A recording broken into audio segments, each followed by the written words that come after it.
Dom Casmurro é um livro consagrado aí de Machado de Assis, e essa obra faz parte do que os estudiosos chamam de a trilogia realista, junto com Quincas Borba e Memórias Póstumas de Brás Cubas, que foram escritas aí um pouco antes de Dom Casmurro. Quem nos conta a história, quem vai narrando é o próprio Dom Casmurro, e ele vai narrando aí as suas memórias aí da sua infância, adolescência, juventude, todo o decurso aí de sua vida ele vai contando pra gente. O nome Dom Casmurro é uma alcunha que ele recebe mais recente, mas o seu nome de batismo é Bento Santiago, aí o famoso Bentinho.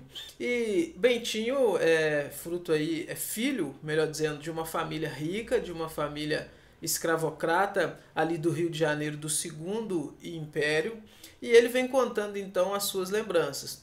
Ele é filho de uma viúva rica, a Dona Glória, que havia feito uma promessa de que o filho seria padre, seria enviado para o seminário para estudar, para ser padre futuramente, como parte dessa promessa que ela havia feito.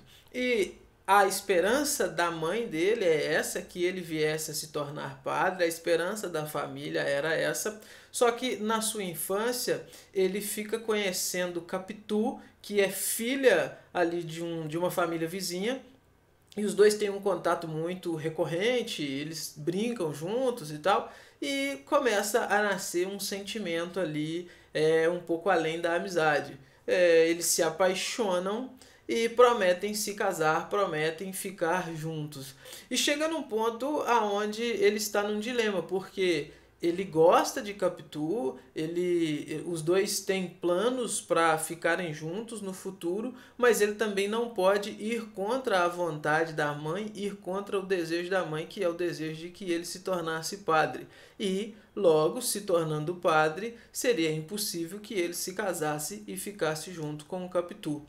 Ele tenta, de algumas formas, se desvencilhar disso, tenta arrumar maneiras de não ter que ir para o seminário, de não ter que se tornar padre, mas isso não acontece, ele precisa ir. Eles têm um criado, uma espécie de amigo da família, que foi amigo do pai de Bentinho e que após a morte do pai de Bentinho continuou ali morando e vivendo com eles, e esse criado ele tenta ajudar Bentinho a se desvencilhar dessa ideia de ter que se tornar padre, mas ele aconselha Bentinho a ir sim para o seminário e que nesse meio tempo eles iriam pensar alguma coisa, conseguir achar algo para que ele não precisasse se ordenar padre.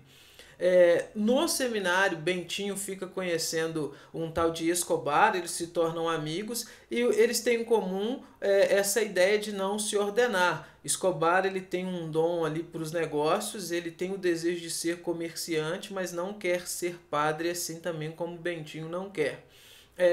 O tempo passa e ele consegue, com uma ideia de Escobar, se desvencilhar dessa questão de ser ordenado padre. O Escobar dá uma ideia ali de que a mãe dele poderia adotar uma criança, adotar um menino e colocar esse menino no seminário para que esse menino adotado fosse se tornasse padre e Bentinho ficasse então livre dessa questão para poder se casar com seu grande amor ali, que é Capitu. Ele se casa então, ele sai do seminário, ele se casa com Capitu e eles têm uma vida muito boa, o casamento é muito bonito, eles têm uma vida muito confortável, afinal são uma família rica, né? Uma família bem abastada. Só que tem um problema, o casamento está indo bem, só que eles não têm filhos e isso num certo sentido incomoda bastante Bentinho. Eles tentam ter filhos e não conseguem. Mas assim, de repente, um belo dia, Capitu aparece grávida.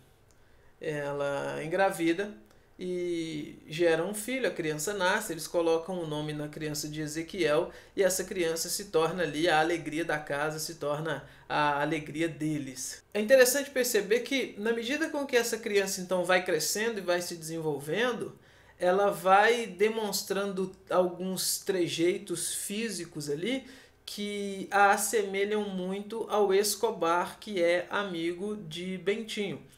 E detalhe, Escobar morre, ele morre afogado, e após a morte de Escobar, Bentinho consegue ver mais claro ainda esses trejeitos de Ezequiel que se assemelham ao seu amigo falecido, agora Escobar, e isso vai criando, como diz o velho e bom português aí, uma pulga atrás da orelha de Bentinho. Ele começa a perceber aquilo, ele começa a ficar desconfiado.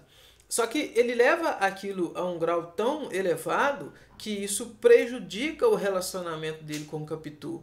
Os dois que se amavam tanto, que haviam jurado amor eterno aí na infância e que a história se desenvolveu de uma forma muito bonita, teve esse percalço aí do seminário, eles conseguiram resolver, estão juntos e agora o relacionamento está sendo prejudicado por esses questionamentos, essas dúvidas que Bentinho tem. A coisa chega num ponto assim tão extremo que Bentinho e Capitu não estão mais se falando dentro de casa e ele então envia Capitu e o filho para irem morar na Europa. Ele volta para o Brasil, fica morando no Brasil, mas Capitu e Ezequiel ficam morando na Europa. O menino vai estudar e tal. O menino, a esposa, perdão, morre. Capitu morre lá na Europa, por lá mesmo ela é sepultada. E dada a morte de Capitu, Ezequiel volta para o Brasil para encontrar o pai. É muito legal essa cena quando ele volta e quando Bentinho, e se passam muitos anos, né? Quando Bentinho vai ver o garoto, quando ele vê, já é um rapaz, já é um homem já formado, e se evidencia mais ainda a semelhança de Ezequiel com o amigo falecido lá, o Escobar. E acaba ficando assim, quase que intragável para Bentinho conviver com aquele garoto. Só que o rapaz tem um espírito muito aventureiro e o rapaz parte aí em umas expedições aí para outros lugares e numa dessas expedições ele contrai uma doença e morre e então Bentinho fica sozinho e é esse o ponto aí que ele começa a escrever, né? A história, o narrador ele não narra a história de forma linear, é alguém que está contando algo do passado até chegar no ponto que ele está no futuro. O livro finaliza basicamente assim, é claro que eu fiz um resumão, mas o livro basicamente é nessa pegada, é um livro bem fininho, mas o que faz essa obra ser célebre e o que faz essa obra ser tão discutida e tão comentada até hoje é que o autor Machado de Assis ele deixa essa dúvida no ar. Ele não responde essa questão se realmente Capitu traiu Bentinho com Escobar. Ele não diz se Ezequiel então realmente é filho de Bentinho ou se é filho de Escobar, mas ele deixa isso no ar, mesmo mostrando que o garoto tem esses trejeitos, tem essa semelhança física muito grande com o Escobar e não com Bentinho. Durante anos houve várias discussões aí. Quando o livro foi lançado, o pensamento majoritário era esse, era que Capitu realmente havia traído Bentinho, que Ezequiel não era filho dele, que Ezequiel era filho de Escobar. Só que é importante perceber que a forma como as pessoas leem as coisas vai mudando de acordo com pensamentos novos que vão surgindo na sociedade, de acordo com visões, cosmovisões novas que vão surgindo aí na sociedade. Então, se por um lado, de início, o pensamento majoritário era realmente esse, que Capitu havia traído Bentinho, o tempo vai passando e a leitura e a interpretação dessa obra ela vai sofrendo influências até mesmo de movimentos sociais. Então, por exemplo, tem uma estudiosa aí americana, se não me engano, que faz um trabalho e ela traça um paralelo entre a escrita de Machado de Assis com a escrita de Shakespeare em Otelo e ela consegue então perceber que o narrador ele está mentindo, o narrador ele não está sendo fiel com os fatos e que Capitu é inocente. Nessa mesma época vão surgindo então movimentos feministas, vão ascendendo movimentos feministas e a leitura que se tem agora então nesse período da história dessa obra é uma leitura que já tira a culpa de Capitu e já transfere a culpa para uma, vamos dizer assim, para uma mentira do narrador, para uma ideia de que Bentinho era um ciumento paranoico que estava com caraminholas na cabeça e que não havia acontecido nada daquilo.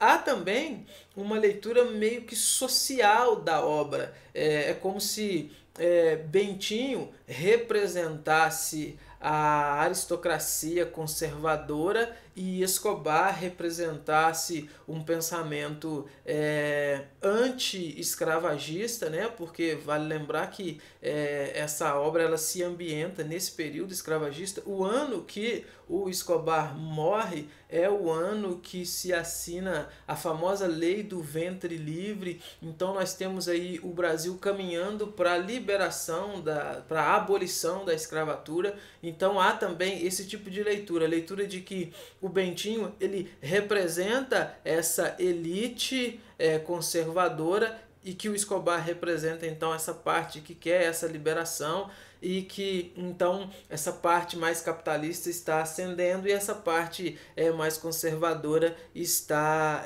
decaindo aí em popularidade na sociedade e em popularidade aí na economia do país. Vale ressaltar também que existem regras para se ler e se interpretar qualquer tipo de coisa. Você deve levar em conta contexto, você deve levar em conta estilo literário, você deve levar em conta data, enfim, várias coisas que devem ser levadas em conta aí para chegar a uma real interpretação. Acontece que a visão que nós temos é que o próprio autor, o próprio Machado de Assis, ele deixa essa questão em aberto, ele quer trabalhar exatamente dessa forma, ele não quer responder a questão, ele não quer que se responda, que se chegue a um veredito, ele quer mesmo que essa questão fique em aberto. E aí eu pergunto para você, você que conhece, você que leu o livro, o que você acha? Qual que é a sua opinião? Deixa a sua opinião aí nos comentários. E é isso, eu vou ficando por aqui. Tchau.